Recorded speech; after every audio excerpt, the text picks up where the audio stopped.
Here's a step-by-step breakdown on how to deep clean your dishwasher.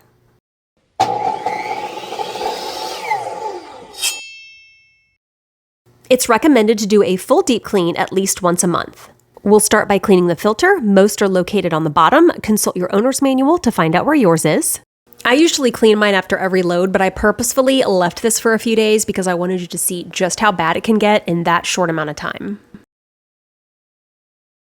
I mean, your water is running through this to wash your dishes. For daily cleaning, I just run it under the tap to rinse it off. But for a deep cleaning like this, I'm going to take some soapy water and really give it a good scrubbing.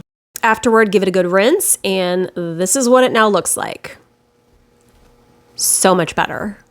Then we'll put it back. While we're at it, let's just go ahead and do our monthly deep clean of the dishwasher. I like these Active brand dishwasher tablets. The value for the money is incredible and they work really good. You can use any brand that you prefer, or you can even just use a cup of white distilled vinegar, place it on the top rack, and run it through a cycle. Once the cycle is complete, take a 50-50 mixture of distilled white vinegar and warm water. We're going to put that on a rag and run it all around the edges, all around the door sides, the seals, the rubber gaskets. Then I'll take a little cleaning brush and I'm going to get all of the jets, make sure the holes are free from debris and buildup. Then finally, clean the outside of the dishwasher. If you have a stainless steel one, make sure that you use a stainless steel cleaner and wipe with the grain of the stainless, and then follow that up with a dry rag to buff it out. And she's all clean. Give this video a thumbs up if you liked it so we can reach more people, and subscribe for more DIY made easy.